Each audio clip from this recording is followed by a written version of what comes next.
Bismillahirrahmanirrahim. Assalamualaikum warahmatullahi wabarakatuh. Allah. Innal hamdalillah nahmaduhu wa nasta'inuhu wa nastaghfiruh wa na'udzu billahi min syururi anfusina wa min sayyiati a'malina. May yahdihillahu fahuwal muhtadi wa may yudlil fa ulaika humul khasirun. Sahabatku Majelis Ulama Indonesia yang dirahmati Allah, alhamdulillah wa syukurillah. Kita bersyukur kepada Allah Subhanahu wa taala atas semua nikmat yang telah Allah berikan kepada kita. Salawat dan salam tentu senantiasa kita curahkan kepada baginda Nabi kita alaihi salatu wassalam beserta keluarganya, sahabat para sahabatnya dan juga kita semua umatnya akhir zaman yang mudah-mudahan kelak mendapatkan syafaat dari Nabi kita alaihi salatu wassalam. Sahabatku yang dimuliakan Allah, di pagi ini sebagaimana biasa kita berjumpa dengan guru kita Ustaz Sa'al Mudhafari yang senantiasa membimbing kita untuk bisa memahami salah satu syarat yang penting dalam agama ini yaitu tentang ruqyah syar'iyyah. Dan ruqyah adalah salah satu dari sunnah Nabi kita alaihi salatu wassalam dan alhamdulillah saat ini sudah banyak dikenal. Mudah-mudahan kita mengenal juga ilmunya karena eh, sebagai sebuah sunnah tentu kita harus bisa mengamalkannya dengan baik sesuai dengan tuntunan dari Nabi kita alaihi salatu wassalam. Sahabatku yang dimuliakan Allah, di Sabtu kemarin ya, alhamdulillah kita sudah eh, mengkaji sebuah tema tentang dunia jin ya, dan sudah sampai kepada episode yang keempat, alhamdulillah. Dan di pekan lalu, Sabtu pekan lalu, Ustaz Sahal sudah mengupas salah satu surat yang memang khusus membahas tentang bangsa jin, yaitu surat Al-Jin ya, surat ke-72 dalam Al-Quran. Dan di surat ini tentu kita sudah dijelaskan oleh Ustaz Sahal tentang beberapa hal penting dalam surat ini. Salah satunya tentang hmm, yang mungkin masih ingat bahwa dalam dalam surat ini dijelaskan tentang eh, pernyataan bangsa jin yang diabadikan oleh Allah dan Al-Quran bahwa mereka adalah ada orang yang beriman di antara mereka dan juga di antara mereka ada orang-orang yang kafir. Dan di antara mereka minnas solihun wa minna kunna dzalik gitu ya. Di antara mereka ada orang yang soleh wa minna kunna dzalik dan di antara juga ada yang sebaliknya dari orang-orang soleh itu. Kunna tara'iqa qidada.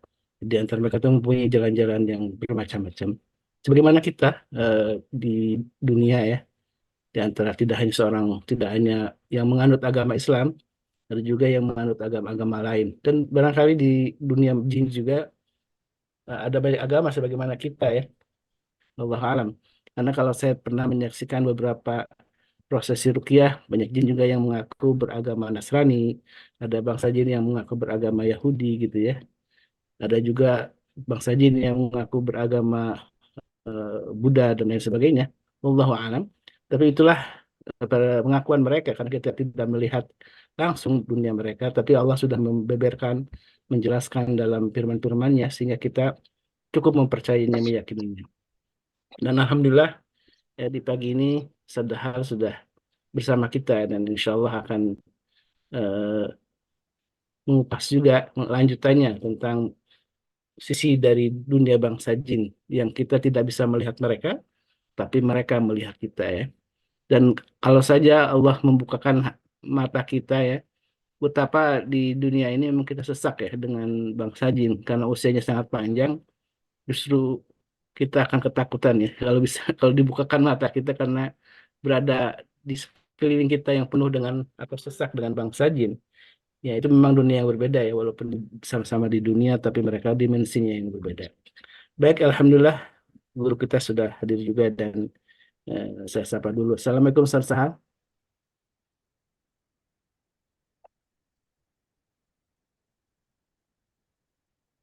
Gimana kabarnya? Masih mute, Ustaz?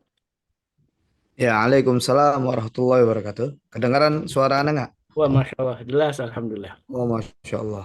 Masya Allah. Baik, Alhamdulillah, Ustazi. Masya Allah.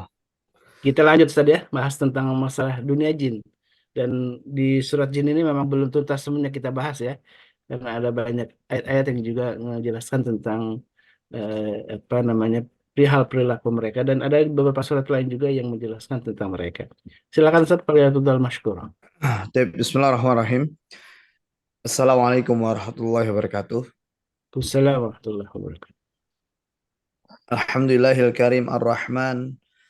'Allamal Qur'ana khalaqal insana 'allamahul bayan. Asyhadu an la ilaha illallah wa anna Muhammadan abduhu wa rasuluhu la nabiyya wa la rasula ba'dah amma ba'd.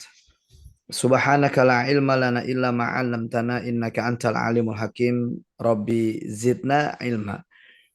Ya ayyuhalladzina amanu ittaqullaha haqqa tuqatih wa la tamutunna illa wa antum muslimun.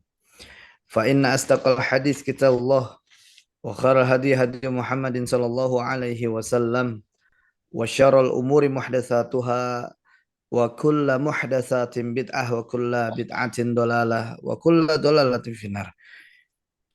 Ayyuhal ikhwani wal akhwati fillah rahimani wa rahmakumullah. Jamaah Majelis Keluarga Indonesia yang dimuliakan Allah Subhanahu wa taala, yang masih terus istiqomah dalam memperkaya khazanah ilmu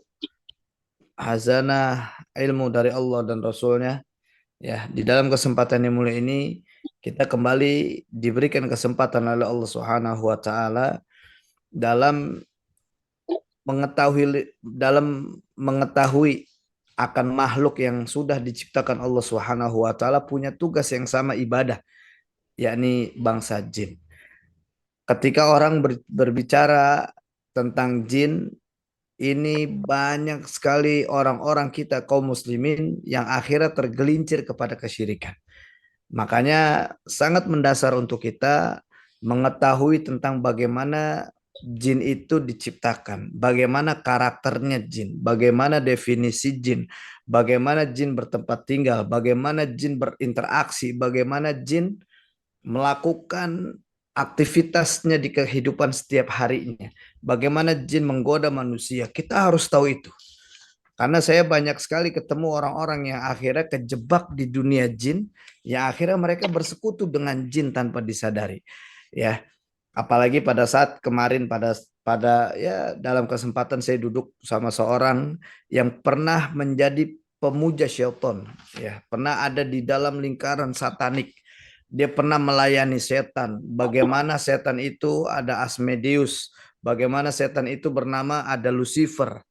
Bagaimana setan itu punya karakter yang gagah, karakter rakus, karakter yang punya kemarahan. Itu ternyata ketika dikaji lebih dalam, semua yang disampaikan itu ada di dalam Al-Quranul Karim. Semua yang dijelaskan bagaimana ketika setan itu banyak dari sisi utara, timur, selatan, barat. Dan ini juga disampaikan oleh Allah Subhanahu wa taala di surah Al-A'raf ayat 16-17. Bagaimana syaitan itu akan mengganggu manusia dari depan, belakang, ya, kanan, kiri, samping kanan, kiri. Dia tidak bisa masuk lewat atas karena atas ini tempat turunnya rahmat Allah Subhanahu wa taala. Semua udah dikupas tuntas di dalam Al-Qur'anul Karim. Tapi lagi-lagi yang terjadi adalah ketika mereka tidak punya pegangan Quran, ya, ketika mereka tidak punya pegangan dalil yang benar, maka pelajaran tentang jin ini menjadi peluang mereka untuk tergelincir kepada kesyirikan. Naudzubillah summa naudzubillahi min dzalik.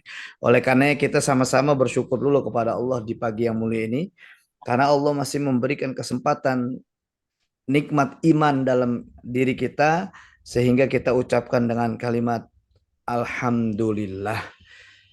Yang kedua, kita sama-sama bersyukur masih difasilitasi oleh teman-teman Majelis Keluarga Indonesia. Ada guru-guru kita yang sudah terus mengajar ya sampai detik ini masih terus menyampaikan ilmunya. Ada Ustadz Babi Haikal Hasan Baros yang kita lihat dalam postingan terbaru. Beliau sudah berada di Masjidil Aqsa, Masya Allah, ya, di kawasan Al-Quds, di mana kawasan ini merupakan sebuah kiblat pertama umat Islam seluruh dunia, di mana kita juga sama-sama harus menanamkan rasa cinta kita yang dalam kepada Al-Quds, Palestina. Di mana Rasulullah SAW juga sangat cinta terhadap Masjid Al-Aqsa, Ini yang menjadi sebuah alasan kenapa ketika Allah hibur Nabi Muhammad SAW ketika pamannya meninggal, Allah Subhanahu wa taala hibur Rasulullah untuk melakukan perjalanan Isra wal Mi'raj, yakni minal Masjidil Haram ilal Masjidil Aqsa. Nah, ada juga guru-guru yang lain, ada Ustadz Dodi Al-Jambari, ada Tuan Guru Suparman Fajar, ada Ustadz Saifullah, Ustadz Khairul Alam, dan para pengurus Majelis Keluarga Indonesia nih, Ketum Ustadz Selo Ruandanu yang terus memberikan arahannya kepada kita semua, memfasilitasi ini sampai terus berlangsung kajian-kajian di Majelis Keluarga Indonesia. Tentunya semua pengurus, ada admin nih terus eksis standby terus menemani Bang Ahmad Munandar, Ivan Afandi, Masya Allah, Masta. Semoga Allah sehatkan adminnya, ada Dokter Vicky yang terus juga menemani kita, dan semua para pengurus yang saya nggak sebutkan satu persatu. Ada moderator kita yang sangat luar biasa, Ustadz Halis Bakri, yang kita berdoa agar Allah senantiasa memberikan keberkahan di usia-usia mereka. Amin Allahumma amin. Salat dan Amin. taslim juga kita sama-sama sampaikan kepada Muhammad Rasulullah Sallallahu Alaihi Wasallam, seorang yang harus kita idolakan. Kemarin ya, saya naikkan sebuah konten YouTube di konten video di YouTube tentang bagaimana seorang yang mantan pemuja setan itu sendiri pun sangat mengidolakan sosok Nabi Muhammad SAW, sampai masuk ke telinga dia, ya, sampai masuk di telinga dia mengatakan Rasulullah itu katanya tukang sihir, Rasulullah itu katanya orang jahat, Rasulullah itu katanya seorang yang tidak punya budi pekerti. Karena informasi yang tidak benar masuk ke telinganya, akhirnya orang ini, ya, Mongol namanya, dia mencari buku-buku tentang kisah-kisah Nabi Muhammad SAW. Informasi yang tidak benar itu terbantahkan. Sosok yang sangat luar biasa. Nabi Muhammad SAW yang dikatakan tukang sihir. Kenapa dia dikatakan tukang sihir? Karena sifat sihir itu pemecah belah. Orang-orang yang mendapatkan hidayah dari Allah, Sa'ad ibn Abi Waqqas ketika mengucapkan syahadat asyhadu alla ilaha illallah wa anna Muhammadan abduhu wa rasuluh, akhirnya pisah dengan ibunya yang masih memiliki keyakinan di saat itu memilih agama nenek moyang kafir Quraisy, penyembah berhala. Bagaimana Mus'ab ibn Umair, seorang yang dia hidup di dalam istana, seorang anak muda yang tampan, seorang anak muda yang ketika dia pakai parfum wanginya berbekas. Semua orang-orang kafir Quraisy tahu dia adalah Mus'ab ibn Umair. Tapi ketika asyhadu alla ilaha illallah anna Muhammadan abduhu wa rasuluh diucapkan, maka itu tidak lagi dimiliki oleh dia dan dia pisah juga dengan ibunya. Ini yang harus kita banggakan, bahwasanya sosok yang sangat luar biasa ini akan menuntun kita, menyelamatkan kita di kehidupan akhirat. Kita akan ditempatkan di surganya Allah jika kita menjadikan Rasulullah sebagai panduan hidup kita, yakni kita pelajari hadis-hadis sahihnya, kita amalkan sunnah-sunnahnya. Semoga Allah kumpulkan kita semua di surga. Amin Allahumma amin. Jamaah yang dimuliakan Allah Subhanahu wa taala, pembuka yang tadi saya sampaikan tentang bagaimana bangsa jin, ya, di minggu lalu kita juga simak sama-sama tentang bagaimana Al-Quranul Karim surah Al-Jin itu sendiri ada namanya. Allah berikan nama khusus. Jadi kalau sudah di dalam Quran ada sebuah surah di mana nama itu dikhususkan oleh Allah Subhanahu wa taala, berarti ini ada pembahasan yang serius. Ya. Kayak misalkan kita lihat ada An-Naml. Kita lihat An-Naml ini semut. Kenapa semut itu harus dinamakan sebuah surah? Karena memang ada sebuah pelajaran serius yang kita harus tahu, bagaimana semut itu ternyata walaupun binatang yang sangat kecil yang kita tahu, binatang yang sering kita injek-injek tanpa kita sadari, binatang yang ketika kita digigit kita langsung pites, langsung mati. Ternyata semut ini menjadi pembahasan khusus dan sangat penting di dalam Al-Quranul Karim. Apalagi lain dari surah yang lain adalah Al-Jin itu sendiri penting kita bahas agar kita tidak tergelincir kepada kesyirikan. Berapa banyak orang-orang yang tergelincir ke dalam kesyirikan akibat dia memahami hal yang salah terhadap bangsa jin itu sendiri. Di surah Al-Jin kemarin bagaimana Allah berikan hidayah kepada jin ketika mereka mendengarkan ayat Quran yang dibaca. Ya, ketika mereka mendengarkan ayat Quran yang dibaca, kemudian mereka beriman takjub dengan ayat Quran ini. Ya, saya ada pengalaman ketika saya diundang di 2016 datang ke Bali, diundang oleh seorang Argentina, ya seorang Katolik, dia dari negara Argentina, ada di Bali, dia punya anak yang kalau mabuk rese di Bali. Dia punya anak yang kalau lagi tantrum itu luar biasa ngamuknya. Semua benda-benda di sekitarnya rusak, mobil-mobil orang dipecahin. Akhirnya dia punya punya pikiran, coba deh diruqyah.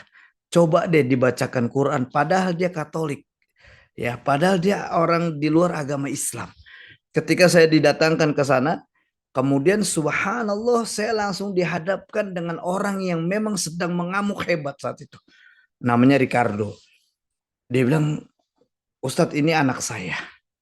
Coba perhatikan Ustadz. Kamu dia marah-marah. Wow, botol-botol minuman yang ada di hadapannya dibanting, dilempar. Sampai dia bilang, Ustadz hati-hati ya. Jangan meleng kalau bahasa kitanya. Jangan meleng, perhatikan dia kadang melempar ke kita kalau dia marah. Subhanallah, saya ingat bagaimana kisah Umar ibn Khattab radhiyallahu an, seorang sahabat Nabi yang saat belum mendapatkan hidayah, dia marah, punya amarah yang begitu besar. Kemudian dibacakan surah Toha. Dan di saat itu juga saya bacakan surah Toha, langsung dia tersungkur duduk dan menangis. Padahal dia Katolik, padahal dia sedang marah, padahal dia sedang ngamuk. Apa nih penyebabnya? Subhanallah, ternyata hidayah Allah yang Allah turunkan. Percikan-percikan cahaya hidayah Allah yang menyentuh hatinya. Ya, makanya bagi kita yang sampai detik ini kita baca Quran, kemudian menganggap Quran itu tidak ada efeknya, itu bohong. Itu mustahil. Kita berarti belum yakin terhadap Al-Quranul Karim. Al-Quran itu punya efek yang sangat luar biasa. Al-Quran itu punya efek ketenangan jiwa kita. Makanya kalau kita tidak bisa tenang dalam hidup kita, maka sering-seringlah kita berinteraksi dengan Quran. Ketika kita sibuk di dunia ini, dengan kesibukan yang lain, kita bilang kita nggak sempat baca Quran karena kita sibuk.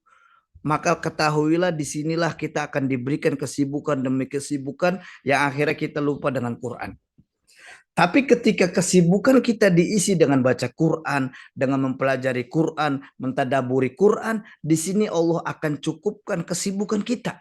Walaupun waktu kita begitu padat, tapi Allah cukupkan waktu kita. Allahu Akbar.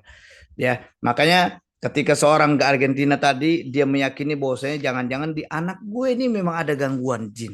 Jangan-jangan memang di anak gue. Padahal di sana kita tahu di Bali bagaimana keyakinan mereka. Mereka punya ritual-ritual tertentu ya.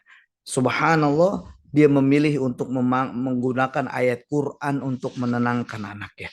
Dan subhanallah, pada saat siang sehari saya bertemu, Ba'da Isa, kemudian kita duduk bareng, satu keluarga kita duduk bareng, saya menjelaskan bagaimana surah Al-Ikhlas, panjang lebar, dan kita tadaburi bersama bagaimana Allah itu Esa, Allah itu Ahad, Allah ini maha segala-galanya, Allah tidak beranak dan tidak diperanakan. Besok subuhnya dia bilang ke saya, Ustadz tolong bimbing kami ucapkan 2 kalimat syahadat. Dan satu keluarga itu akhirnya masuk Islam. Kenapa? Karena efek Quran yang yang punya efek sangat luar biasa. Ini juga dialami oleh bangsa jin ketika dia mendengarkan Quran, ini punya kekaguman yang sangat luar biasa. Ini digambarkan di dalam surah Al-Jin yang minggu lalu kita bahas. Ya, bagaimana jin juga ada yang soleh, jin ada yang kafir, jin ada yang beriman. Saya sering ditanya begini, Ustadz, bagaimana ketika misalkan kita tahu bahwasanya kan dia mengaku dia itu jin muslim.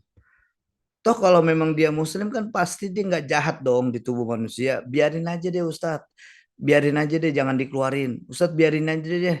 Dia bersama anak saya. Jangan diganggu. Biarin aja Ustadz. Biarin deh. Karena dia jin muslim. Kayak kita muslim kan ada ibadahnya. Saya ingin katakan bahwasanya ketika kita Islam, kemudian kita disebut muslim, jin juga sama. Jin Islam dia disebut muslim, Ketika seorang muslim melakukan dosa, maksiat, salah, maka dia muslim tergolong muslim yang fasik, muslim yang munafik, muslim yang zalim. Sama dengan jin, ketika dia ada di dalam tubuh manusia, dia mengganggu manusia, dia menguasai di dalam diri manusia, dan dia menyalahi kodrat dari bangsa jin itu sendiri, maka dia juga masuk muslim tapi zalim. Ya, jadi jangan bangga ketika kita berteman dengan Ustadz, saya berteman dengan jin. Hati-hati. Ketika manusia mukmin, yakni beriman, jin yang mukmin dia beriman, maka dia sudah tahu bagaimana tugas orang-orang yang beriman adalah ibadah kepada Allah. Kalau kita masih lihat ada orang yang dia berteman dengan jin, padahal dia beriman, maka kita harus ragukan keimanannya. Bahkan kita juga harus ragukan keimanan jin itu. Karena orang yang beriman, jin yang beriman tidak akan pernah mau berinteraksi dengan manusia yang beriman. Dia masing-masing punya tugasnya, yakni ibadah kepada Allah Subhanahu wa taala. Ya, dalam kesempatan ini juga kita sama-sama akan bahas tentang bagaimana apakah jin itu punya bentuk. Ya, kemarin sampai kita bahas tentang bagaimana definisi jin, wa khalaqal janna mimari jiminar. Ya, jin ini memang diciptakan dari api, ternyata dari api yang sangat bersih dan masuknya seperti gas. Kalau kata para ulama. Terus bagaimana jin ini kita tahu ada janin, ya. Janin ini yang tersembunyi yang kita nggak bisa lihat. Terus ada jinan, yakni hati. Ada junun, gila yang tertutup oleh akalnya. Jadi jin itu memang berasal dari kata yang tersembunyi. Artinya jin itu tersembunyi oleh panca indera kita dan dia nggak terlihat oleh panca indera kita. Adapun yang di antara kita nih, jamaah Majelis Keluarga Indonesia yang sampai detik ini masih merasakan bisa lihat jin, jangan berbahagia. Ketika kita masih melihat jin, jangan berbangga bahwasanya kita dapat kelebihan. Ini justru ada jin yang bersemayam dalam tubuh kita, sehingga jin ini yang masih bisa melihat jin yang di luar tubuh kita. Ini adalah sebuah jenis gangguan yang kita sedang alami. Jadi bukan sebuah kelebihan. Ini yang kita harus luruskan agar kita memang nggak kejebak lagi dalam tipu daya mereka. Ya, bahkan nanti orang-orang yang sudah kejebak dalam kehidupan dunia oleh bangsa jin, yang kita tahu biangnya jin itu adalah iblis laknatullah. Bapaknya jin adalah Aljan, Aljan punya anak, anaknya ini adalah iblis, yang nanti iblis ini dia tidak punya keturunan. Iblis itu tunggal, seorang. Ya, iblis ini tunggal seorang, tapi dia punya banyak pasukan untuk menyesatkan manusia. Dan nanti diberikan kesempatan sama Allah Subhanahu wa taala di akhirat, di neraka jahanam, iblis diberi kesempatan untuk khutbah di dalam neraka sambil mengatakan innallaha wa'adakum wa'dal haq. Sesungguhnya Allah sudah memberikan janji-janji kepada kalian dengan janji yang benar. Ya, layaknya saat ini sedang banyak orang-orang yang sedang memberikan janji-janjinya kepada kita. Tapi janji Allah lah yang benar. Allah nggak akan pernah dusta dengan janji-janjinya. Bagi kita yang masih ragu dengan janji Allah, tatkala kita berdoa kata Allah pasti dikabulkan doanya. Tapi kita ragu dengan janji Allah, maka harus dilatih lagi iman kita. Harus dimantapkan, harus dikuatkan kembali iman kita. Karena janji Allah itu janji yang benar dan janji Allah ini bukan janji yang dusta. Kemudian wa'atukum fakhlaftukum, maka dari janji-janji kalian yang benar itu, yang Allah sampaikan benar itu, maka iblislah yang menggelincirkan janji ini sehingga kalian ada di dalam neraka jahanam. Naudzubillah summa naudzubillahi min dzalik. Sebelum terlambat, ya, sebelum terlambat maka kita fahami hakikat bagaimana jin itu diciptakan. Kita harus pahami bagaimana jin ini adalah makhluk yang memang diciptakan Allah dengan tujuan untuk mengganggu manusia, dengan tujuan untuk menyesatkan manusia, yakni iblis laknatullah bersama pasukan-pasukannya. Baik, ada sebuah pertanyaan, Ustadz, apakah jin itu bentuknya hawa ya? Jin itu bentuknya angin, sekelebat, sering kita lihat sekelebatan tapi kayak angin cepat. Sebenarnya jin itu punya tubuh, ya. Dia punya berbentuk tubuh, ya, atau kita bahasa lainnya adsam. Jin itu ada tubuhnya. Sebagaimana disebutkan di dalam hadis sahih yang mulia, al jinu salah satu asnaf, sinfun lahum ajnihatun yatiruna fil hawa, wasinfun hayyatun wa aqarib, atau bahasa hadis yang lainnya wasinfun hayyatun wa kilabun, ya. Wasinfun yahulluna wa yuz'anun. Jadi jin itu memang ada 3 macam. Pertama, jin yang dia punya sayap dan dia biasa berterbangan di atas udara. Kalau pernah lihat anak kecil yang bilang, wah apa tuh mah lagi terbang di atas. Itu adalah jin yang memang dia sedang terbang di atas udara. Jin yang punya sayap dan dia biasa berterbangan. Ada memang jin itu punya sayap, ya. Makanya disebutkan jin punya punya tanduk, ada.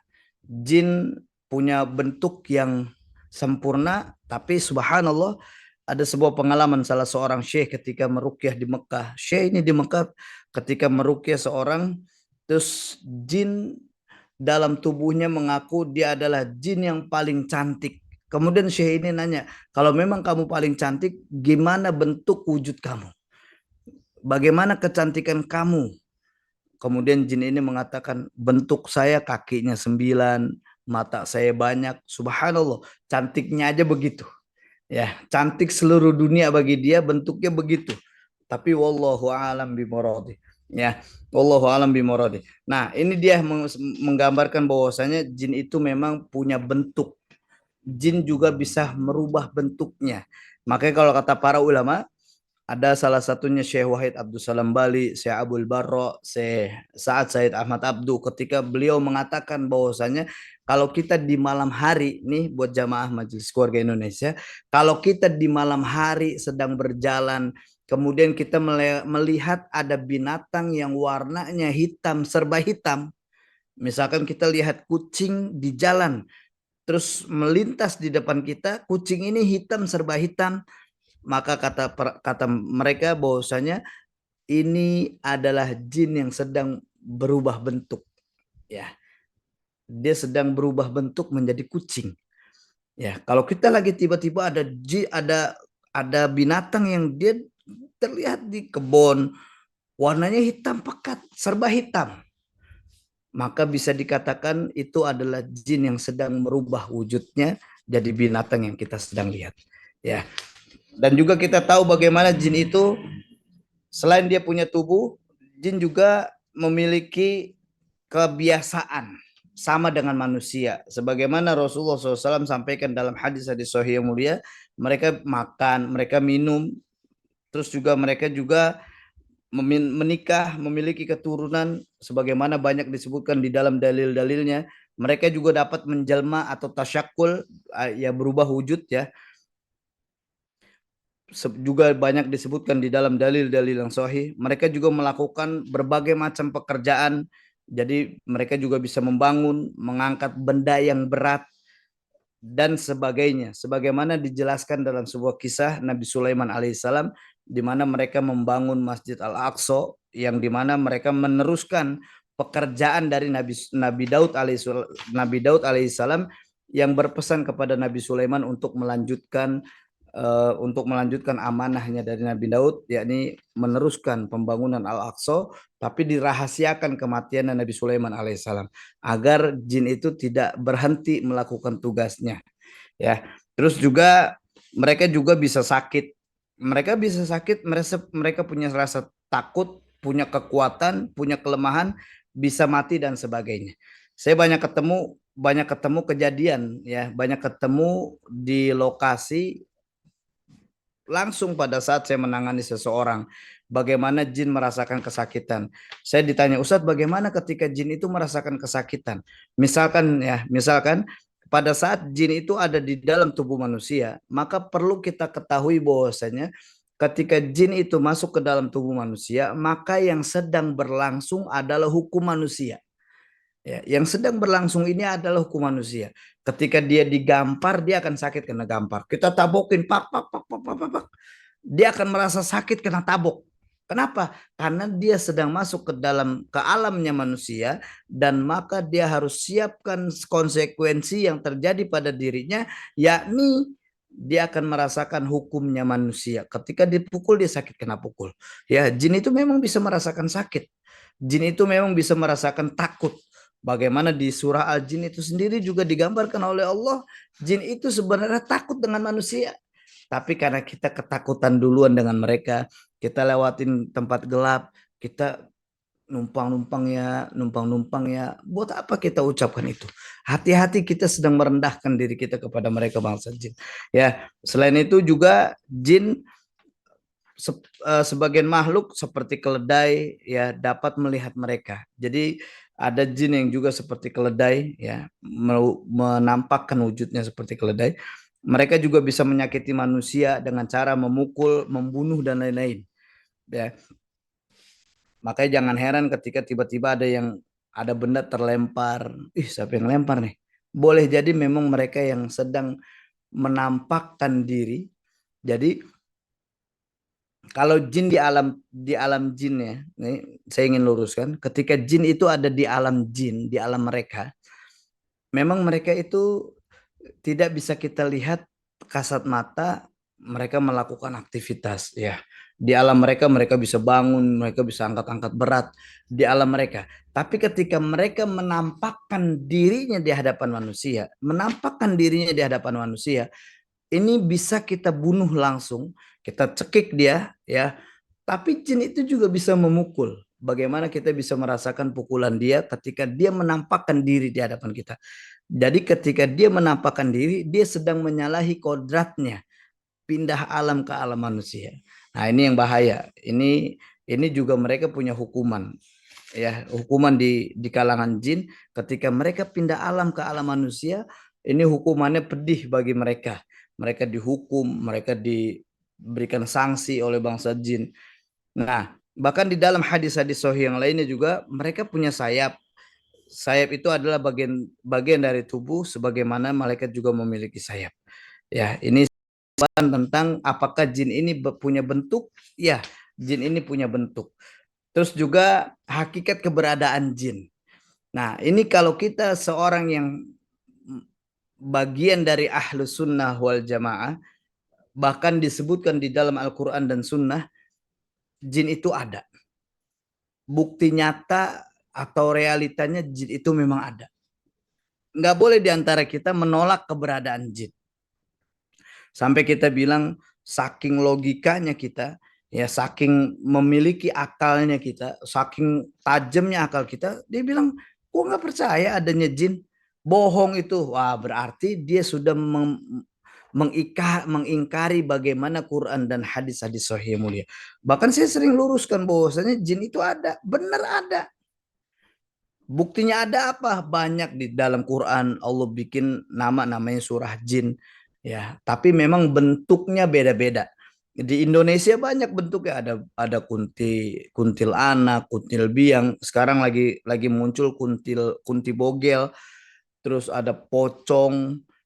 Ini Indonesia ya. Terus apalagi banyak lah sebutkan nama-nama jin misalkan, disebutkan masing-masing daerah punya nama sendiri ya, dan di luar Indonesia punya nama lagi ya jinnya. Pernah kita tonton ada vampir, apalagi misalkan saya nggak hafal ya. Kalau misalkan di dalam hadis kita tahu, di dalam kitab-kitab kita tahu bagaimana nama-nama jin. Ada jin itu namanya Amir, jin itu ada namanya Dalsim, jin itu ada nama jin arwah, jin ada namanya arwah, ada ifrit, ada marit, itu nama-nama jin kalau disebutkan di dalam dalil-dalil yang sahih. Nah, kalau kita meyakini bahwasanya kita harus meyakini jin itu ada memang. Jin itu real, jin itu memang nyata, ada di dalam kehidupan dan dia memiliki alam lain. Tapi kita tanpa disadari bersebelahan dengan alam jin nih.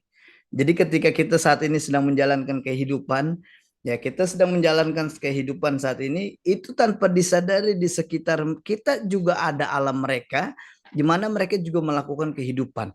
Di mana mereka itu sedang menjalani sebuah kehidupan. Pernah nggak di antara kita yang saat ini mungkin ada di antara jamaah yang sedang diganggu oleh jin, ketika dia ada di dalam tubuhnya jin, baik dari keturunan, jin yang ikut karena cinta, jin yang ikut karena sihir, artinya ada jin dalam tubuhnya, maka tanpa disadari itu akan mendengar aktivitas-aktivitas lain ya, aktivitas kehidupan bangsa jin, dia akan dengar, kok kayaknya rame bener ya, kok kayaknya ada yang berbisik ya, kok kayaknya ada suara-suara memanggil.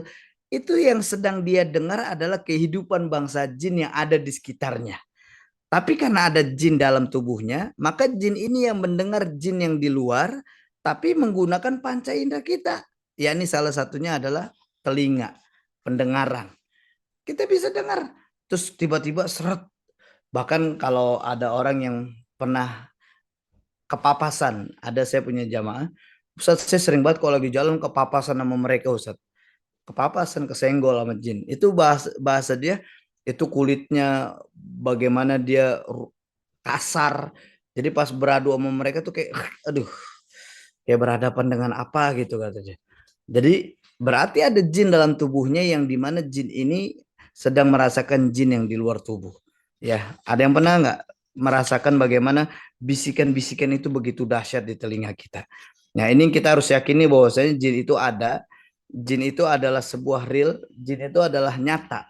Yang mereka nggak meyakini jin itu ada, salah satunya adalah orang-orang yang menggunakan akal atau logika, terus atau paham materialistik, ya. Atau bahasa lain ada Mu'tazilah, orang-orang yang mengedepankan logikanya. Biasanya nih orang-orang kayak gini menolak dan tidak meyakini adanya jin. Tapi lucunya ketika mereka tidak meyakini adanya jin, tapi mereka ada yang diantara mereka datang ke dukun, dia minta begini, dia minta begini. Tapi dia tidak yakin bahwasanya jin itu ada. Nah, dukun kan pakainya pakai apa? Pakai jin gitu. Nah, ini yang kadang lucu aja ketika kita temukan kasus-kasus di lapangan. Padahal di satu sisi mereka tidak mengakui atau tidak meyakini adanya jin. Bahkan di dalam surah Al-Jin itu sendiri, Allah Subhanahu wa taala berfirman di ayat yang 26 sampai 27, "Alimul ghaib fala yuzhiru ala ghaibihi ahada illa man irtada min rasulin fa innahu yasluku min baini yadayhi wa min khalfihi rasada." Dan Allah mengetahui yang gaib, tetapi dia tidak memperlibatkan kepada siapapun tentang yang gaib ini. Nah, ini clear ya. Ini sebuah declare dari Allah, ini sebuah pernyataan statement yang kuat dari Allah Subhanahu wa taala, hanya Allah yang mengetahui hal yang gaib, tapi Allah tidak melibatkan siapapun untuk mengetahui yang gaib ini.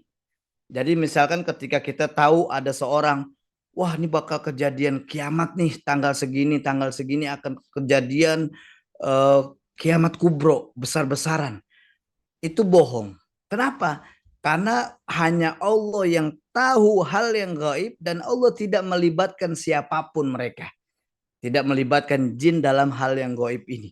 Tidak melibatkan manusia dalam hal yang gaib ini. Hanya Allah yang tahu itu. Ya, ini sebuah kalimat di mana kita harus mantapkan dalam diri. Terus kecuali kepada Rasul yang diridoinya, maka sesungguhnya dia mengadakan penjaga malaikat di depan dan di belakangnya. Ya, kecuali Allah dan Rasulnya.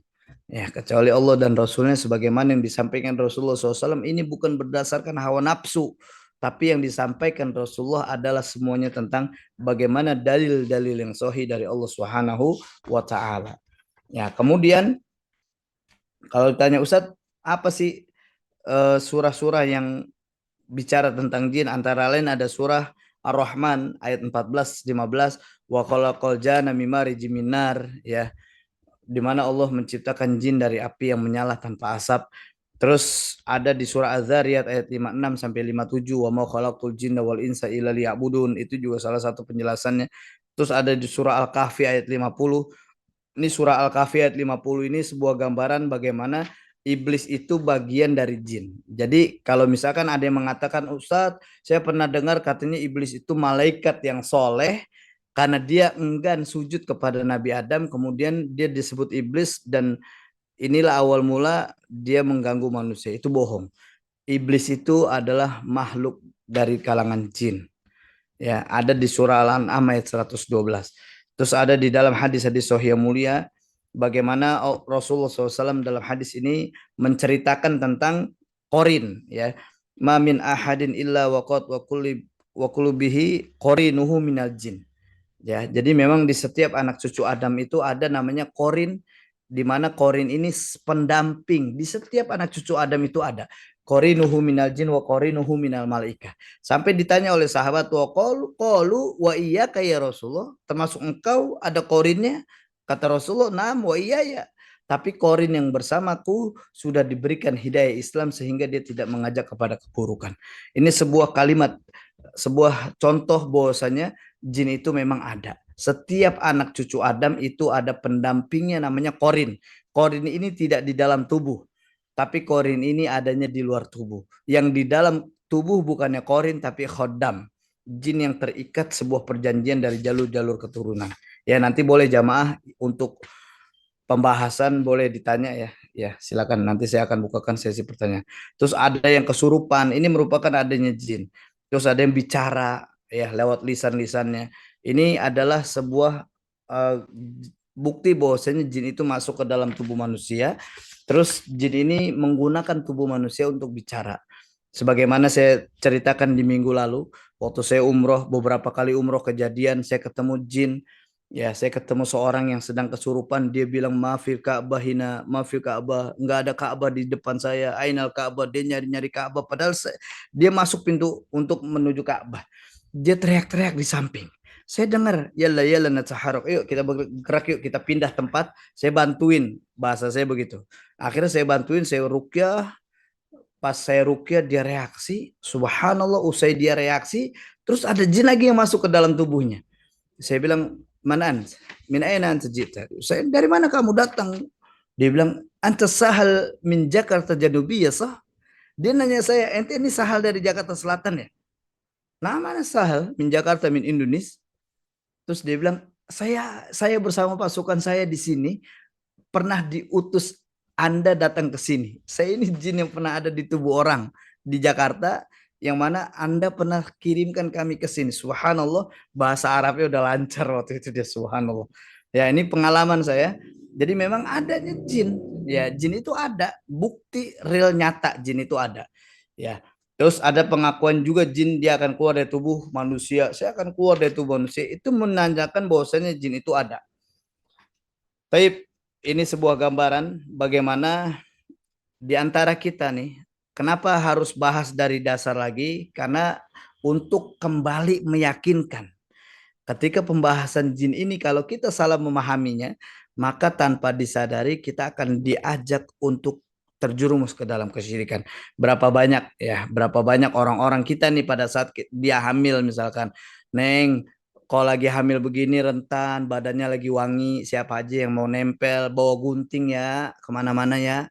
Terus orang-orang kita dulu bilang, Neng bawa bangle ngapa Neng, biar lu dijaga, biar lu nggak kenapa-napa, biar lu nggak kesurupan. Neng lu penitiin di sini dah. Itu sebuah kalimat di mana ada jin yang sedang mengintainya. Tapi karena kita tidak pernah tahu ilmunya, oh ternyata nggak boleh dengan itu. Dengan benda-benda itu nggak boleh. Kenapa? Karena penjagaan itu bukan melalui benda-benda. Ya, ini sebuah gambaran di mana jin itu memang ada di sekitar kita. Jin itu memang sedang mengganggu kita sebagai manusia. Tapi saya kasih kesempatan panjang. Ini saya hanya membuka eh, sebuah mukaddimah tentang jin karena kalau kita gali ini akan dalam. Kalau kita gali akan lebih dalam karena pembahasan ini sebenarnya pembahasan menarik yang kalau kita salah tafsir, kalau salah pemahaman maka bisa masuk ke dalam kesyirikan. Nauzubillah tsumma naudzubillah min dzalik. Saya serahkan ke Ustadz Khalis Bakri untuk memimpin diskusi pagi ini dengan izin Allah. Alhamdulillah. Syukurlah jazakallah khairan Ustaz. Jamaah yang dimuliakan Allah, mudah-mudahan dengan pembahasan pembuka tadi ya, sebenarnya udah beberapa kali juga dibahas oleh Ustaz Sahal dan mudah-mudahan kita jadi bisa paham tentang bagaimana bangsa jin. Jangan sampai kita kemudian menganggap bangsa jin itu ya seperti pocong gitu ya, Hmm, seperti apa kuntilanak dan lain sebagainya, itu adalah hanya halusinasi. Jangan-jangan itu memang penggambaran yang memang dibuat oleh jin kepada kita sesuai betul. dengan budayanya masing-masing, karena kuntilanak nggak ada di daerah Arab ya, Eh, padahal bangsa jin dia semuanya bentuknya ya ditentukan oleh Allah betul. sebagaimana juga manusia ya. Tentu ada spesifikasinya yang sudah dijelaskan oleh hadis Nabi, seperti disebutkan tadi, mereka itu punya sayap gitu ya dan lain sebagainya gitu ya. Dan mereka juga ada yang bertempat di dalam air gitu Ustaz ya, di lautan, Betul, juga ada ada yang goas. di gunung dan lain sebagainya. Betul. Memang disebutkan oleh dalam hadis Nabi. Karena ini kan nama alam gaib, jadi kita tidak boleh mengira-ngira. Kita tetap harus berpijak kepada penjelasan atau keterangan dari Nabi kita alaihi salatu wassalam. Alhamdulillah nih kita masih ada waktu banyak nih untuk ngobrol sama Ustaz Sahal. Dan Bu Yanti sudah paling pertama nih Rashid. Silakan Bu Yanti. Bunda Biar silakan. keduman ini kayaknya. Siap-siap. Makasih Ustadz Kholis. Izin tanya, Tat, Tat Sahal. Baik. Gini, gini Tat. Eh, Jika ada seseorang yang eh, pekerjaan lah gitu ya, mengobati orang lain gitu ya, bisa mengobati. Lalu ada masuk sesuatu ke dalam tubuh si yang mengobati orang itu. Dan itu dia bilang, oh Habib ini, Habib ini, Habib itu gitu. Apakah itu benar adanya seperti itu, Tat? Hmm. Atau itu jin yang menyerupai atau bagaimana, Tat? Tape. Udah. Itu Ada dulu, lagi, Bu? ntar ada lagi Udah. nanti. Oh, nanti aja. Dengar itu dulu. Oh, ya. Ya, silakan.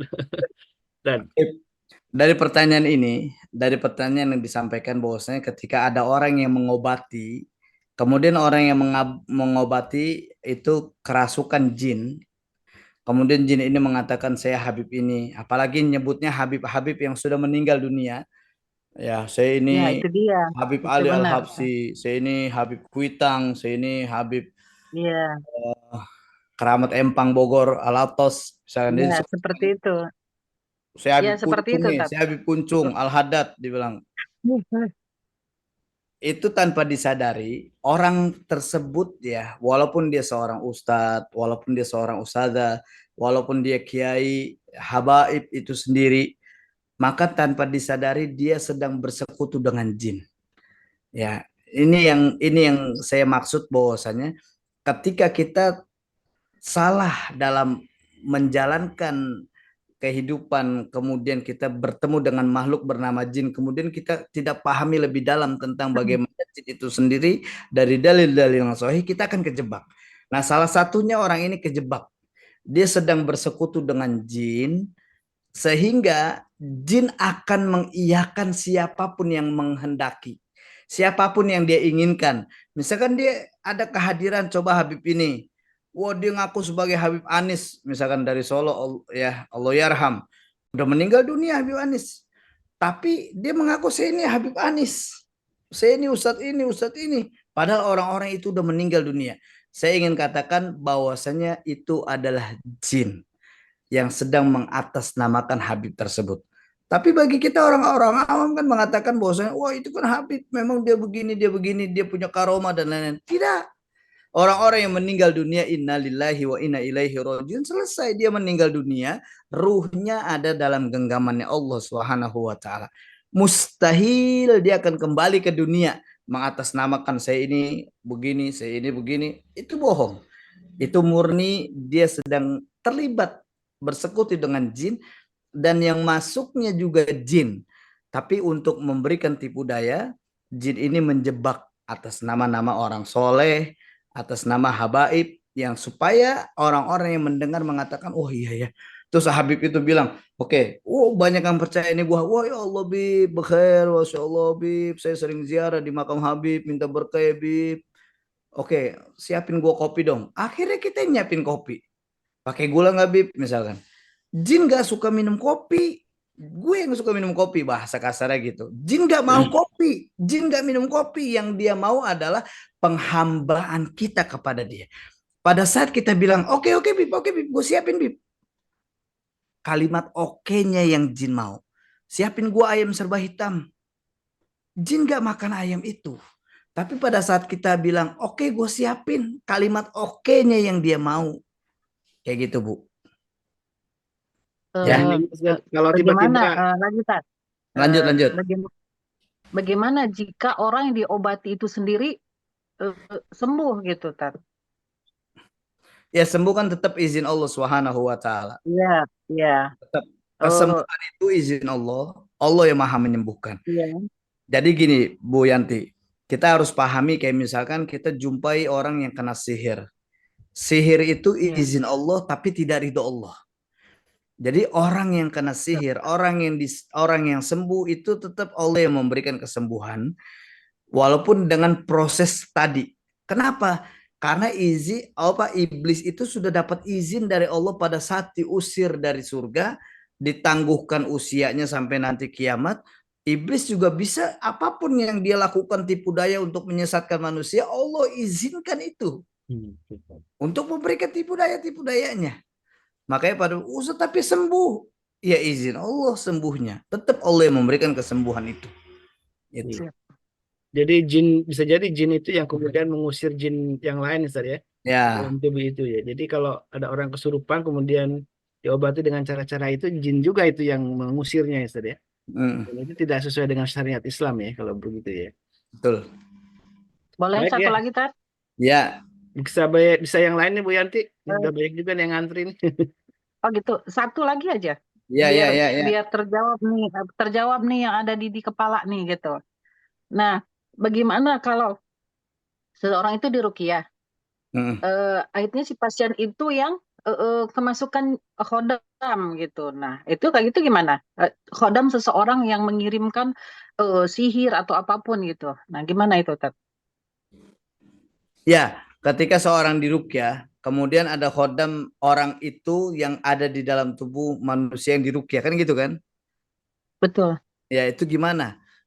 Ya iya, nggak gimana-gimana. Artinya berarti orang yang sedang diruqyah itu mendapatkan sebuah kiriman jin dari seorang yang memang bersekutu dengan jin. Jadi gini, gampangnya nih, logikanya gini, Bu Yanti, misalkan punya urusan sama ya, urusan sama orang. Ini orang ada sekutu dengan ya, jin, atau ini orang punya khodam. Terus Bu Yanti ribut besar sama nih orang, karena dia punya ya, jin, jin itu akan mengklaim ini milik gue, ini punya gue, ini majikan gue. Lu berurusan sama majikan gue, lu akan jadi sasaran gue. Nah, artinya ketika Bu Yanti dengan orang ini punya masalah, dia marah, Bu Yanti marah dengan dia, maka tanpa disadari dia akan bilang, "No, rese banget tuh sama gue." Coba cari. Dia akan sampai ke tubuh Bu Yanti tanpa disadari. Nah, khodamnya ini akan bermain di dalam tubuh Bu Yanti. Nah, ketika diruqyah, khodam ini akan menunjukkan eksistensinya, ya ada gue di sini. Mau apa lu? Dia udah ganggu nih, dia udah bikin begini nih, dia udah rese nih. Gue masuk ke sini supaya dia nggak rese sama gue, gitu. Ya gitu. Jadi keterlibatan orang tersebut dengan khodam, maka khodam itu bisa juga dapat. Kenapa? Biasanya dapatnya itu lewat zikir. Dia bacakan wirid ribuan kali. Nih saya bacakan 1000 kali. iya. Jin. Nih. Ah, jadi bungkusnya tuh bagus. Wah, gila bungkusnya dengan zikir. Berarti boleh dong. Biasanya kan orang-orang kita kejebaknya di situ. Makanya saya Betul. sering tanya ke jamaah, coba dicek sekarang, cari tempat dukun-dukun yang benar-benar kita punya gambaran tuh itu dia dukun. Hampir sulit kita mencari dukun yang benar-benar dukun saat ini. Kenapa? Karena mereka sekarang sudah dibungkus dengan kemasan Islami, pakaiannya lebih ustadz daripada ustadz, supaya memang ada tipu daya dimainkan dengan dia. Ustadz nggak apa-apa dong kan yang saya datengin kiai, tapi dia ngasih benda-benda ini Ustadz, dia suruh zikir ini. Nah, itu yang disebut sebuah tipu daya sedang dimainkan sama mereka. Inna kaida syaitani kana do'ifa. Sesungguhnya tipu daya syaitan itu tetap lemah.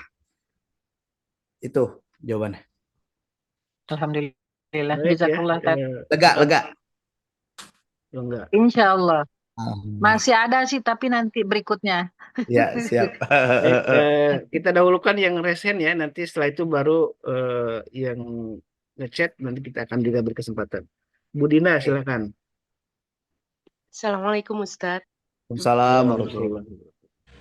Alvan izin tanya Ustadz, kalau misalkan kebetulan kan saya dari kecil itu dekat akan kehilangan, baik orang yang saya sayang, entah itu ayah, entah itu ibu, entah itu suami saya sendiri, atau orang-orang yang saya sayang.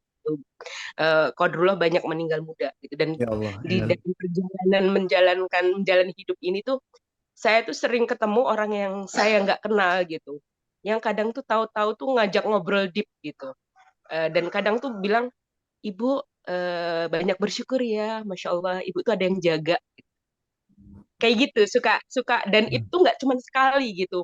Kadang kalau saya lagi jalan kemana gitu, ada aja gitu. Dan itu kalau nggak salah selama eh, after dedinya anak-anak Paswe itu ada 3 kali. Dan itu biasanya terjadi setelah saya menemukan merasakan kesedihan gitu, Ustaz. Ada hal yang mungkin nggak enak di hati gitu, yang kadang membuat kita merasa sedih gitu. Dan kadang saya dipertemukan orang-orang seperti itu gitu. Entah kayak waktu itu terakhir tuh saya habis sholat ke masjid, yang lagi di perjalanan, terus saya mampir sholat, terus saya keluar cuman mau jajan lah gitu. Nah, saya Hmm. ketemu orang seperti itu gitu.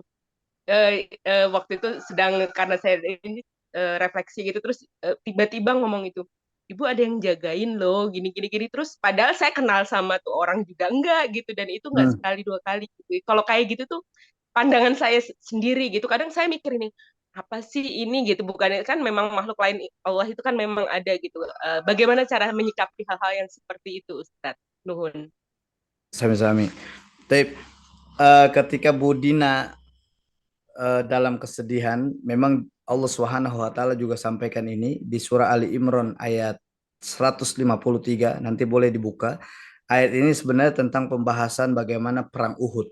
Tapi ada kalimat di akhir yang menjadi sebuah pelajaran penting bagi kita adalah Allah katakan fa'atsabakum ghamman bi ghammin. Maka kalian akan ditimpakan kesedihan demi kesedihan. Kenapa? Likaila tahzanu, kelak kamu nggak akan lagi merasakan sedih. Jadi pada saat mendapatkan ujian yang semakin besar itu nggak lagi sedih karena udah terlalu sering sedih itu dirasakan. Yang kedua, ketika Budina merasakan pada saat kondisi lagi sedih yang dalam, terus tiba-tiba ditemukan dengan orang-orang mengatakan bersyukur ya kamu ada yang ngejagain. Ini yang kita katakan bahwasanya tanpa disadari orang itu ada jin dalam tubuhnya sehingga melihat jin yang ada di dalam tubuh Budina. Budina juga harus coba cek ya, refleksikan dirinya, cek dari jalur-jalur keluarganya, orang tuanya, kakek neneknya dulu pernah punya apa tanpa disadari. Pernah ada nggak benda-benda yang diistimewakan? Pernah ada nggak riwayat bagaimana orang tuanya belajar bela diri tenaga dalam? Pernah ada nggak riwayat di mana kakeknya, neneknya dulu pernah ada ritual, misalkan mandiin keris atau syuro dan lain-lain. Kalau itu pernah ada tanpa disadari, ada jin yang dia terikat sebuah perjanjian sehingga turun. Nah, ketika kita sedang merasakan kesedihan yang dalam, ketika kita sedang merasakan susah, jin itu akan mengklaim gua ngejagain lu supaya lu nggak sedih lagi. Lu nggak usah khawatir. Akhirnya kita tanpa disadari ini akan dibuat tergelincir kepada kesyirikan yang kita tahu yang ngejaga itu Allah, yang kita tahu yang selama ini akan bersama kita ini Allah, tapi jin itu akan menggelincirkan, oh iya ya, gara-gara dia nih gue jadinya akhirnya jadi riang lagi, gue nggak sedih lagi. Oh gara-gara dia nih akhirnya gue jadi selamat. Coba dicek aja Bu. Biasanya kalau jalur-jalur Jawa Barat itu Karuhun. Kebetulan Jawa Tengah. Ah, Saya di Jawa Tengah di Solo, Ustaz. oh Solo. Kalau Solo coba cek jalur-jalurnya. Kalau Eh, Pernah sih saya menanyakan hal tersebut, Ustadz, dan Kodrullah memang ada gitu. ah, Jadi dari eyang dari ibu maupun eyang dari almarhum bapak ya, gitu. Jadi waktu itu kalau nggak salah keris ya gitu. Dan itu hmm, udah saya pun nggak tahu ceritanya detailnya karena memang saya belum lahir gitu ya. hmm, Dan nah sempat diceritakan, dan itu sampai waktu meninggalnya almarhum Eyang kalau nggak salah, jadi kayak dipanggil Ustadz dan kayak untuk diajak ngobrol kayak apa sih kalau orang Jawa itu kadang ada yang saat mau meninggal sakaratul maut tuh kayak ada mungkin yang susah gitu, kayak ada yang masih nyangkut atau apa gitu betul. Ustadz.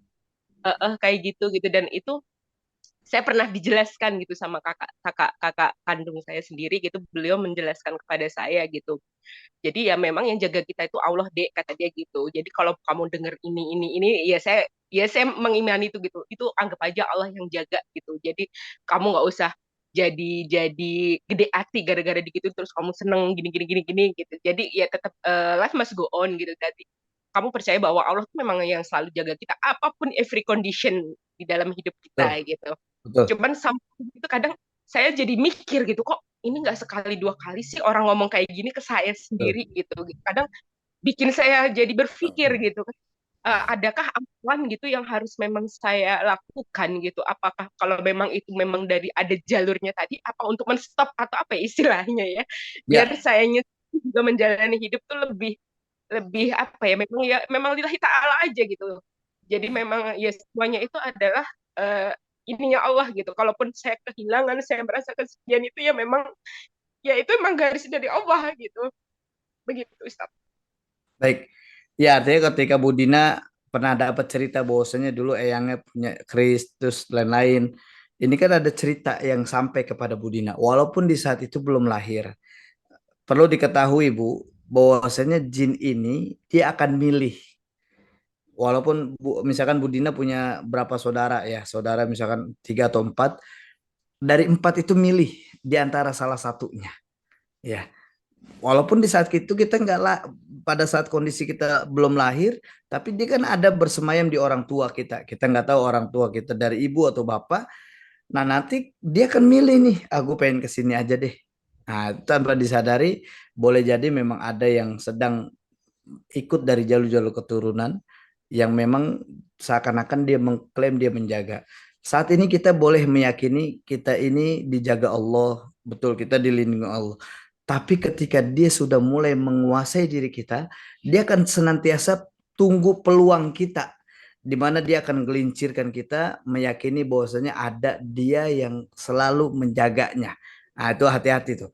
Itu coba banyak-banyak perlindungan ya. Kalau ditanya apa yang harus saya lakukan, coba ruqyah Budina.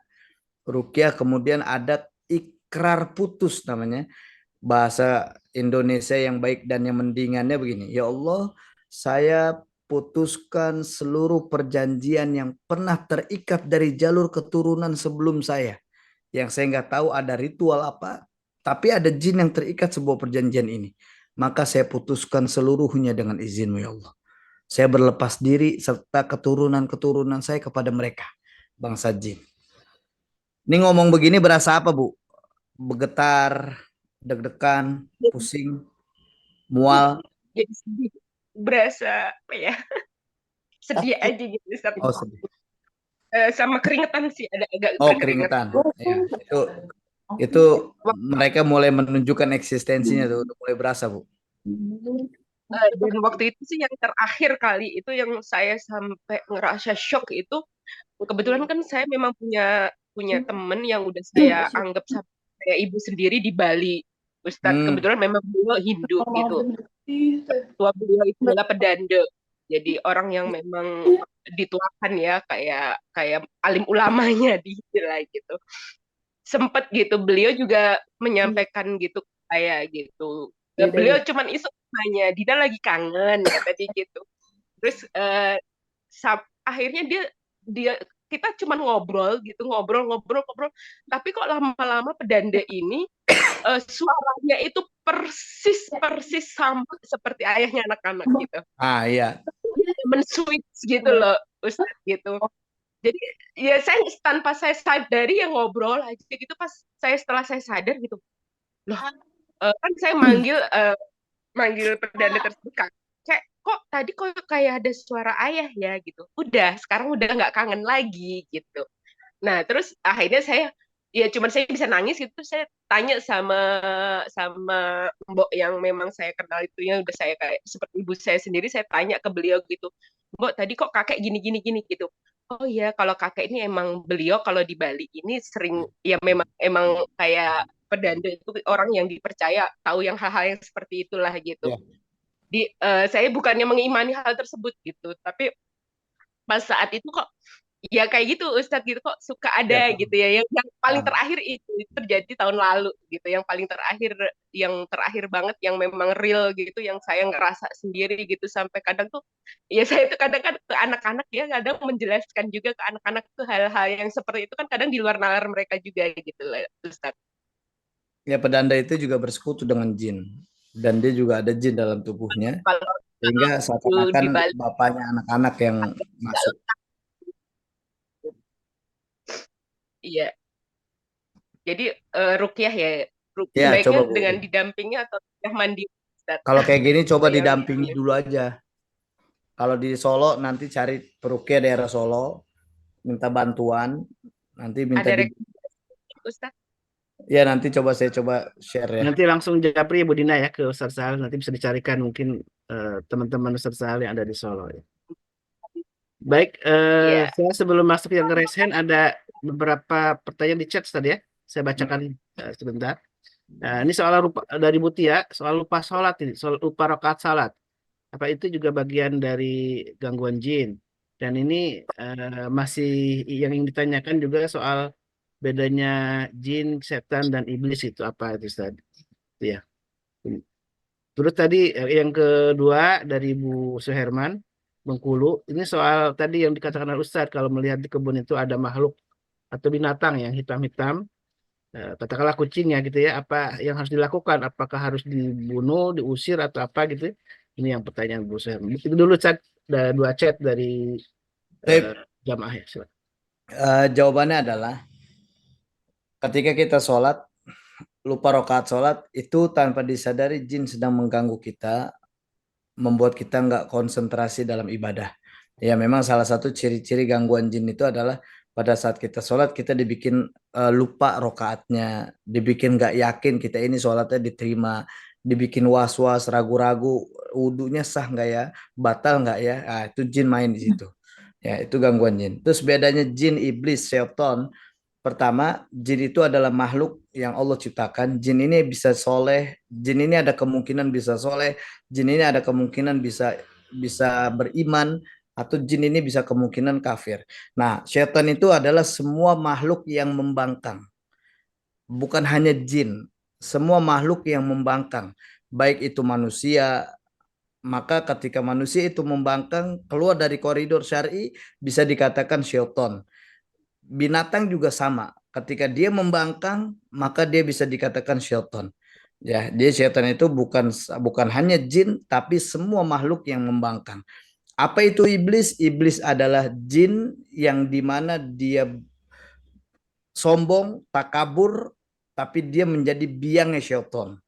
Jadi kalau ditanya biang dari kerusuhan, biang dari kehancuran, biang dari syaitan di dunia ini siapa? Iblis.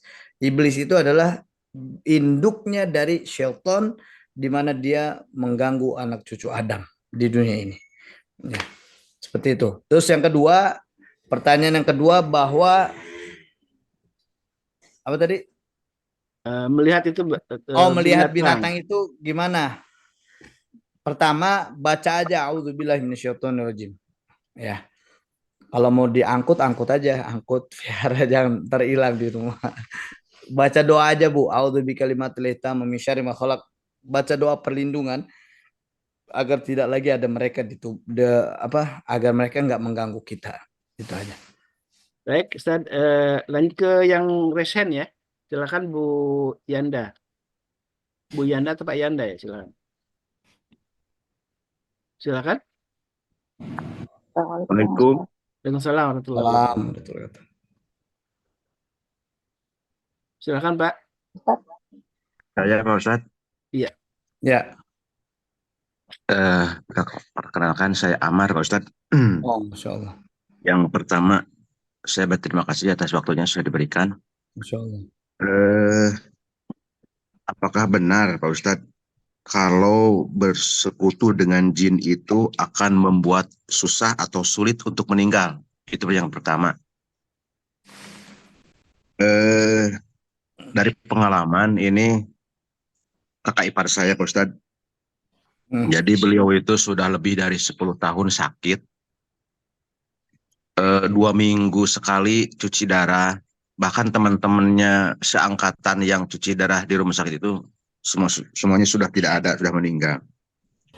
Nah, beliau ini sekarang kondisinya kalau siang itu memang sudah gak bisa apa-apa. Dia itu semuanya sudah di tempat tidur. Tapi kalau malam itu kelihatannya, saya tanyakan kepada istrinya, kepada anaknya, itu suka kelayapan kalau malam itu. Nah, kalau memang yang pertama dia itu ada jinnya, itu bagaimana cara menghilangkannya, Pak Ustadz? Demikian, Pak Ustadz, terima kasih. Ya, sama-sama. Assalamualaikum warahmatullahi wabarakatuh. Assalamualaikum. Kalau pertanyaan begini, misalkan apakah ketika dia ada jin dalam tubuh akan membuat orang itu susah meninggal? Ada di dalam dalil dari Al-Qur'anul Karim, ya, disebutkan bahwasanya Allah berfirman, A'udzubillahi minasyaitonirrajim, fa idza jaa ajaluhu la yastakhiruna sa'ata wa la yastaqdimun. Maka pada saat belum datang ajalnya, tidak ada satupun yang bisa mendahului dan mengakhirkan ajal tersebut. Jadi memang nggak ada nih. Ini dalil di mana Allah katakan kalau belum ajalnya nggak ada satupun yang majuin, udah duluin deh, jangan nggak bisa.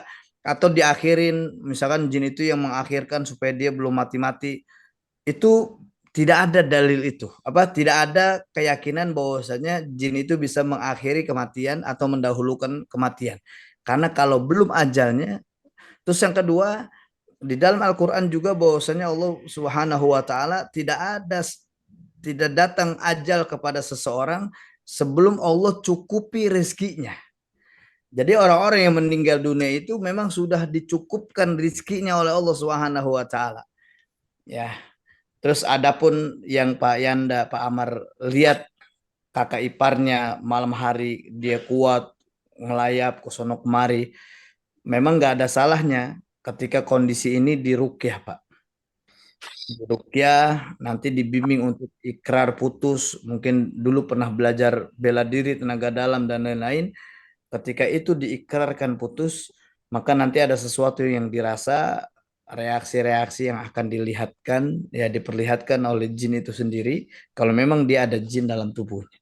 Coba aja, memang nggak salah ketika itu untuk diruqyah. Kalau ada di luar Jakarta, nanti saya coba bantu cari orang-orang yang berada di luar Jakarta, insya Allah. Atau barangkali sebagai penangguhan dari Allah untuk bertobat, kesempatan bertobat. Bisa Bisa penangguhan jadi, dari Allah untuk bertobat, dan Allah sedang hapus dosa-dosanya. karena ini dosa syirik soalnya luar biasa. Baik, lanjut. Boleh tambah, Pak Ustadz. Mungkin yang lain dulu, Pak Yanda ya. Ini masih banyak nih yang belum kebagian. Ya, oke, lanjut nanti insya Allah minggu depan masih ada. Bu Yani dari Hong Kong, silakan. Ya, assalamualaikum. Salam. Sudah mulai nih Bu Yani. Padahal mandi dulu. Assalamualaikum Ustaz. Waalaikumsalam. Salam. Ya, cho sang Homa. Ini saya mau tanya, Ustaz kan sering banget ngejelasin bahwa yang pada dasarnya manusia itu tidak bisa melihat jin, ya kan? Nah, bagaimana dengan seseorang yang sengaja menjadi seorang peruqyah atau katakanlah kayak dukun gitu ya. Terus itu kan otomatis dia belajar. Terus sengaja mempelajari gitu kan. Nah, itu hukumnya bagaimana Pak Ustadz? Terus kalau misalkan orang itu terlanjur minta diruqyah, karena saya pernah dengar katanya orang yang diruqyah itu tidak akan mendapatkan kesempatan masuk surga tanpa hisab. Lalu bagaimana kalau orang itu sudah pernah diruqyah dan gimana cara bertobatnya? Nah, itu aja. Terima kasih Pak Ustadz. Assalamualaikum warahmatullahi wabarakatuh. Ya, dari pertanyaan ini bahwasanya kalau memang benar di dalam Quran surah Al-A'raf surah yang ke-7 ayat 27 Allah katakan innahu yarakum huwa wa qabiluhu min haitsu la taronahum. Jadi memang sesungguhnya syaitan itu bisa melihat kita dimanapun kita berada, ya ini dalam konteks ini adalah jin ya. Dia bisa lihat kita dimanapun kita berada, tapi tidak ada satupun manusia yang bisa melihat mereka. Tidak ada satupun manusia yang bisa melihat mereka. Artinya ketika kita bisa melihat mereka, tanpa disadari ada jin yang sedang bersemayam dalam diri kita, kemudian jin ini yang bisa melihat jin yang di luar. Terus lantas bagaimana kalau kita belajar ya, mempelajari ilmunya supaya kita itu nggak boleh. Di dalam surah Al-Baqarah ayat 102, wattaba'u ma tatlu syayatinu ala mulki Sulaiman wa ma kafara Sulaiman walakinna syayatina kafaru yu'allimuna nasa sihr. Jadi di surah ini di Al-Baqarah ini 102 para syaitan ini pernah mengatakan Nabi Sulaiman ini sudah kafir. Tapi dibantah oleh Nabi Sulaiman alaihissalam mengatakan walakinna syayatina kafaru, akan tetapi para syaitanlah yang kafir. Kenapa syaitan ini dikatakan kafir? Yu'allimunan nasa sihr, karena mereka mengajarkan sihir, mereka mempelajari ilmu sihir. Jadi nggak boleh bisa pada posisi kita ini bisa dikatakan kafir ketika kita sudah mempelajari itu. Hati-hati. Terus bagaimana caranya ketika kita kan nggak boleh minta ruqyah. Hadis ini sahih. Hadis tidak bisa mendapatkan 72.000 orang tidak bisa mendapatkan tiket masuk surga tanpa hisab. Hadis ini sahih. Salah satunya humul ladzina la yashtarkun wa la yatatayyarun wa la yaktawun wa ala rabbihim yatawakkalun. Hadis ini benar dan ini sahih. Tapi yang kita harus tahu adalah ruqyah yang dimaksud hadis ini bukan ruqyah yang syariah yang kita boleh minta. Ruqyah yang dimaksud hadis ini adalah ruqyah yang mengandung kesyirikan. Sama kayak kita datang ke dukun, mereka sedang ruqyah.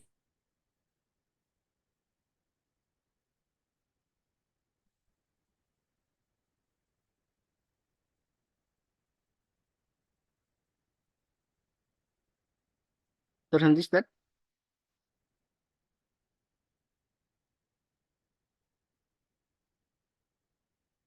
Suaranya hilang, Pak Ustadz. Iya, internet mungkin. jaringannya barangkali ya, karena biasanya Ada seperti itu. jin. Ada yang menjadi hambatan teknis. Dan jamaah yang masih ngantri bertanya, ini karena berhubung waktu juga ya.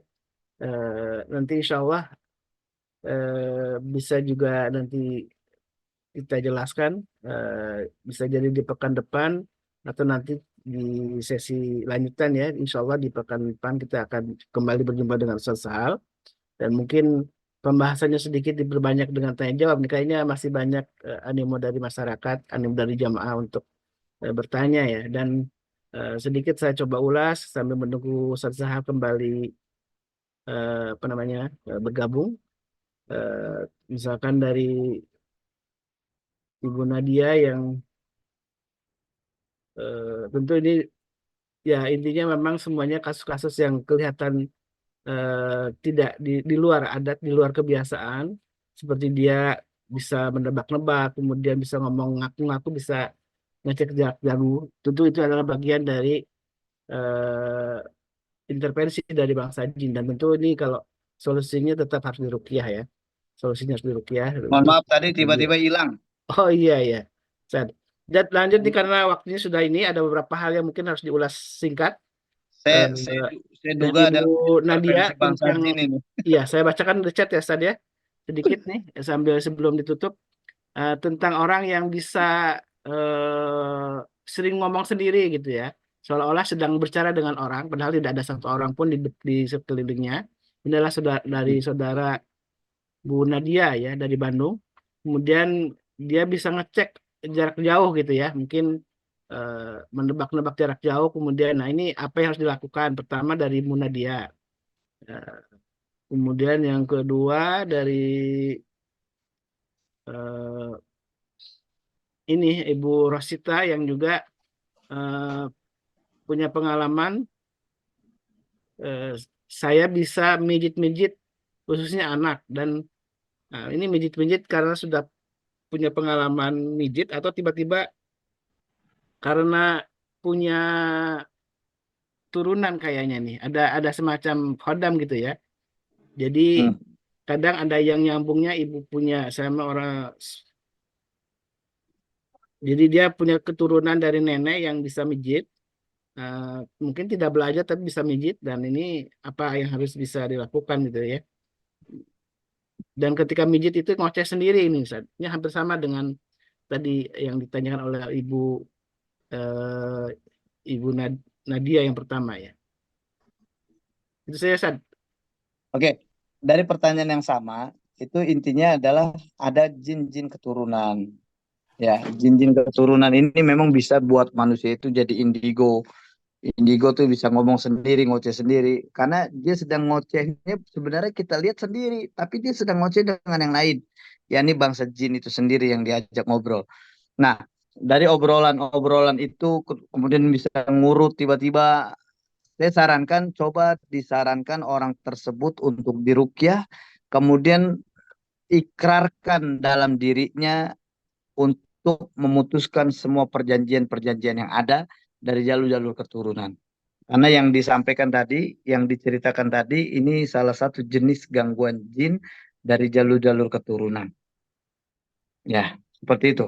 Sama, konsepnya sama kayak tadi saya sampaikan di awal, tentang bahwasanya memang nggak ada satupun manusia yang bisa merasakan dan lain-lain. Tapi ketika dia bisa tahu, saya pernah ada nih dulu, bahkan sempat masuk di Trans 7 juga ya, salah seorang jamaah saya, seorang wanita, dia dia bisa tahu misalkan kita lagi di jauh, misalkan ya tadi di Bandung misalkan, dia di Jakarta, dia akan bilang di Bandung, gue tahu lu lagi pakai baju apa, lu lagi ngapain, lu dalam kondisi ngapain, terus lagi sama siapa aja, terus lagi makan apa, dia bisa tahu.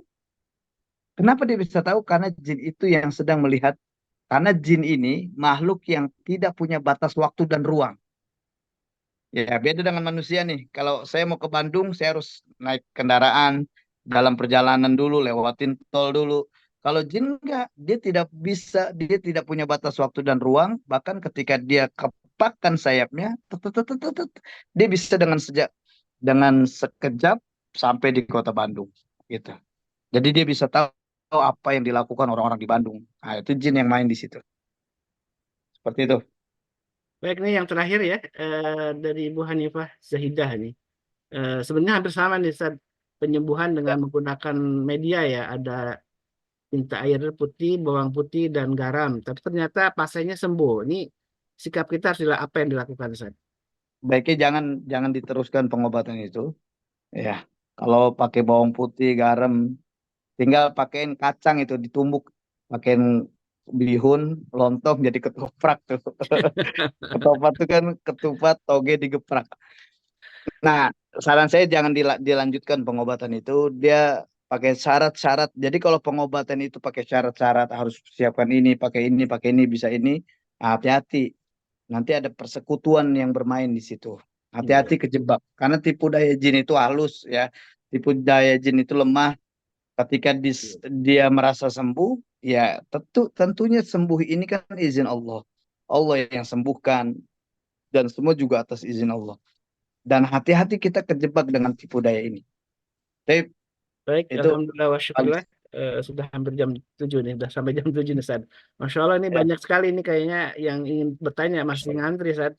Tapi karena berhubung waktu, insya Allah kita akan lanjutkan di pekan depan. Dan baik. bisa jadi kalau yang sangat mendesak dan ingin ditanyakan perihal pribadinya, mungkin yang berkaitan dengan tadi jin khodam, yang merasuk ke dalam tubuh, ya tetap harus diruqyah dan bisa langsung konsultasi langsung ke Ustaz Sahal ya. Karena ini sangat penting, urgen, karena seringkali kalau jin khodam itu mengganggu ibadah kita gitu ya, dan mengganggu keluarga kita, dan ini memang harus segera ada tindakan, jangan sampai dibiarkan nanti beranak pinak itu Ustaz ya. Karena jin khodam Betul. itu juga beranak pinak, dan kemudian ketika semakin banyak keturunannya berada dalam tubuh kita, ya semakin juga membahayakan.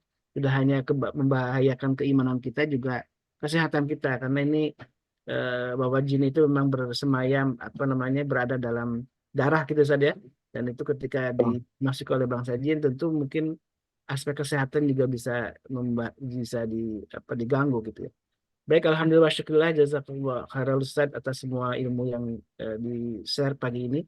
Mudah-mudahan kita semua bisa memahami satu segmen tentang dunia bangsa jin ya. Dan ini memang hal yang patut kita ketahui sebagai orang beriman, betapa ada makhluk di luar kita dan sesungguhnya sama-sama tujuannya. Sebagaimana disebutkan dalam surat Az-Zariyat ayat 57 bahwa kita dan bangsa jin ini punya satu kewajiban semua apa namanya misi, yaitu untuk beribadah kepada Allah Subhanahu wa taala.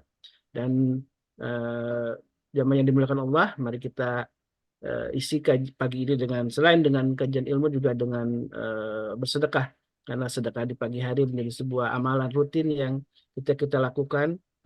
Mudah-mudahan Allah ridho dengan amal kita dan mudah-mudahan ini menjadi sebuah wasilah bagi kita semua untuk mendukung gerakan dakwah MKI, dan ini gerakan dakwah yang ketika kita sama-sama sokong mudah-mudahan bisa bermanfaat untuk orang lain, bisa bermanfaat untuk diri kita dan keluarga kita, dan tentu ini sebuah amal yang insya Allah bisa kita banggakan di akhirat kelak, bahwa ini amal jama'i, amal bersama yang bisa memberi keberkahan untuk kita semua.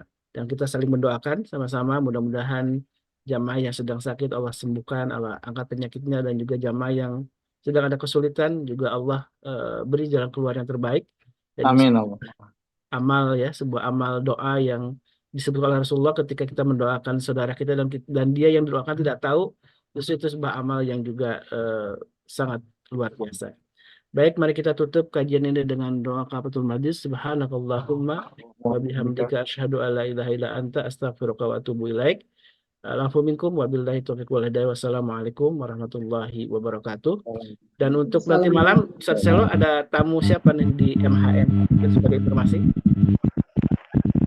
Masih dibicarakan dengan Ustaz Dodi. Baik. Insya Allah nanti tunggu informasi, nanti ada kajian nanti malam Ahad seperti biasa bersama Ustaz Dodi Al-Jambari. Baik, alhamdulillah wa syukurillah. Amin semuanya. Mohon maaf. Assalamualaikum warahmatullahi wabarakatuh. Assalamualaikum. Allahumma arhamna bil Qur'an waj'alhu lana imaman wa nuran wa hudan wa rahmah. Allahumma zakkirna minhu ma nasina وعلمنا منه ما جهلنا وارزقنا تلاوته آناء الليل وأطراف النهار واجعله لنا